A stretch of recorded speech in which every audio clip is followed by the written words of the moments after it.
Born in Carnarvon to Dutch parents who migrated from Holland in 1954. I was born in 56 and remained in Carnarvon, and that was in Carnarvon, of course. My parents came out to get involved in the agricultural industry, and my father's first job was on the Gascoyne Research Station in Carnarvon. And from there, 2 years later, he then bought a banana plantation. In that time, I did my schooling through Carnarvon at the Carnarvon Central Primary School, and then also at the high school. I did very well in what they call technical drawing at that time, and I had a bit of a natural flair for that, I suppose, but I did enjoy eating good food because my mother was an excellent chef. So I decided on either becoming a chef or going into architecture. 1974 to 77, I did my diploma in architectural drafting. Came back to Carnarvon and worked on the plantation for a while, and had no other choice really, if I wanted to stay in the architecture game, to start my own business. I had a good lead in through a very good builder in Carnarvon, in Barry and Kay Scott, who had a building business up there. And yeah, they gave me an office, a drawing board, and told me to go for it. It was called Veen's Design Drafting Service, and that's from day one. That's all it was. I was born in Donnybrook and to farming parents. I worked in the banking business and went to Carnarvon and worked with the ANZ Bank, and that's where I met Roger. Roger was just running his little business and popping in and out of the bank, I don't know how many times a day. What was I doing? Was I banking my $5?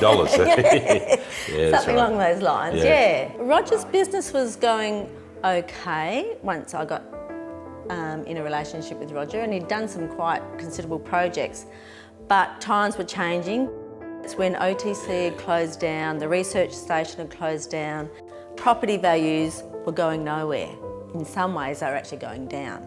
So people weren't wanting to extend onto their houses or build new houses alongside. So Roger's work was getting less and less. Well, we decided to leave town and get into a business that's going to make us a lot of money. So our initial reaction was there was a couple of businesses around. We thought we'd get into the hotel industry. Put an offer on the Narrabeen Hotel. And once we had signed that all up, we even went to the town, met the locals, had a party, you know, this is the new owners and so on. And then just prior to us signing over, the owner of the hotel didn't want to give us the option of 5 years. So we'd only have 4.5 years of hotel, which meant that we would effectively, after 4.5 years, they would kick us out and then we would end up with nothing. And then we thought, maybe hotels are not the go. And then I do remember on a Saturday paper, we read a two-line ad on the bottom in the business section to say that there was a general store available or for sale on the south coast of Western Australia. Didn't say where, just said it was on the south coast. So we made a phone call and they told it was his Hopetown. Had a talk with the owners of the general store. They set the juices flowing, and it became something of a priority to get down there. And I remember we had a look at the store on a Saturday. We jumped in the car on a Sunday. Yeah.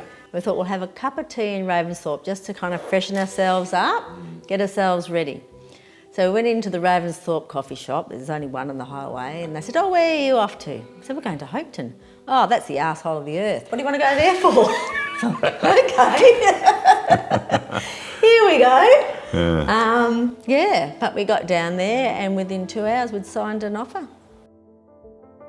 There was 300 houses, but 150 of those were empty because everyone would come there for holidays. So we had this really small community. I think within 12 months the mine had closed down, and I thought, oh my God, what are we going to do now? It was an interesting journey in the first 6 months though, because we're not local. we weren't from the district or the area, and we had to prove ourselves, which was something, you know, which was a journey. The Christmas time in the December, the Fitzgerald National Park virtually burnt away through massive bushfires. So we had to, you know, they relied on us for a number of the essential services and storage of stuff that we had, and from there I think it went really well. Well, just to compound things though, of course, I thought that general store life wasn't the only thing I wanted to do, so that's when I got back in a little bit of architecture down there as well, you see. So there was a couple of builders down there and I put my name forward. And from there they were good enough to give us work.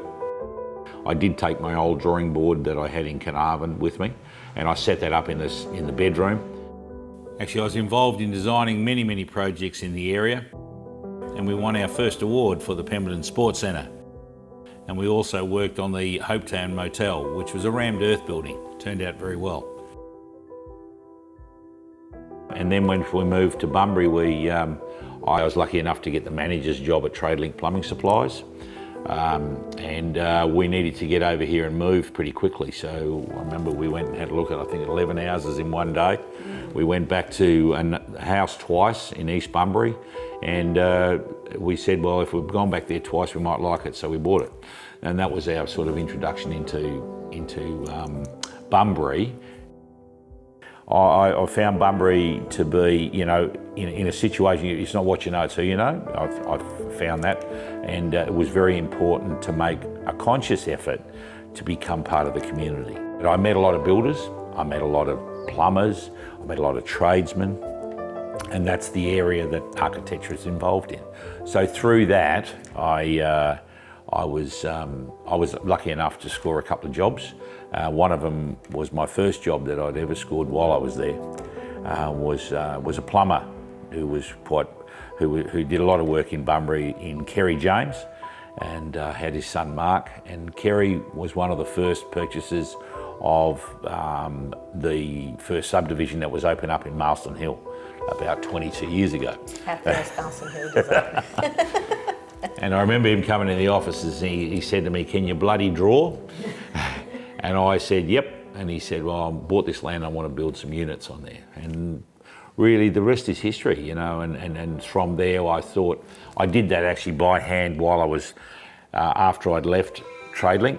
And yeah, I mean... excuse me? Was I still there, was I? Well, what happened, we'd left a 7-day-a-week general store. He starts working for TradeLink, and the next thing he's drawing on a Saturday, and then a Saturday and Sunday. And I said, no, we're not going back to 7 days. We've got Reese, who was only 3, wanted more children. Which job do you want? You have to make a decision. That's how that came about. And so then he was in the lounge room for the next 4 years. We had to put in a door because Roger's got a very noisy voice, and we had little Reese. And then of course the phone was limited. Mum phoned up and Roger would say, "I need to phone the Shire, I need to phone this." So we had that, and then he'd say, "I need this typed up," and I'd be in the garden, I'd be full of mulch, or I'd be in the sink or doing things like that at the school. And so it was getting to a stage where there was a lot of pulling because Roger needed to get this work done, and I became his mother because I was, you know, taking over her role as the secretary, which just evolved. That wasn't a decision, but it was an easy one, gave me flexibility, and he didn't have enough work to employ someone. So one day we said, no, that's it. So we found a room again with Glenn Franklin in Beach Road. Yeah, did that for 5 years, but it was a very old building and dusty, and we needed to put some more staff on. I remember a couple of guys turning up on the front door, and they said, "Look, we've just opened up a fruit and veggie shop in town, and the Shire have come down and told us that they're going to close us down if I don't get some drawings because we haven't put any drawings in." And they were the guys who owned Bunbury Farmers Market.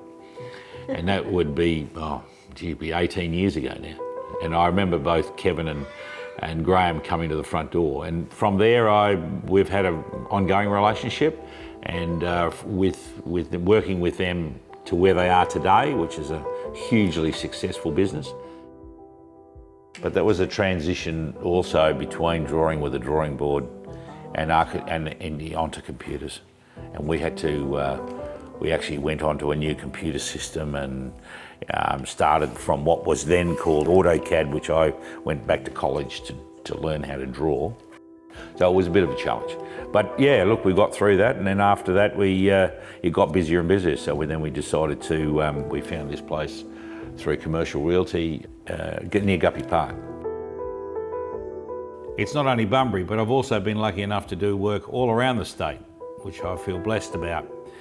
I've worked on healthcare centres, we've done some car yards, designed business offices, private residences, restaurants, and we've also won a number of awards for those commercial and public buildings.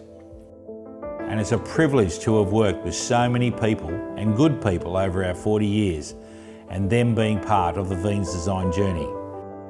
And we look forward to continuing to leave our mark on the West Australian landscape. So I love my job. Yeah, I do. Yep.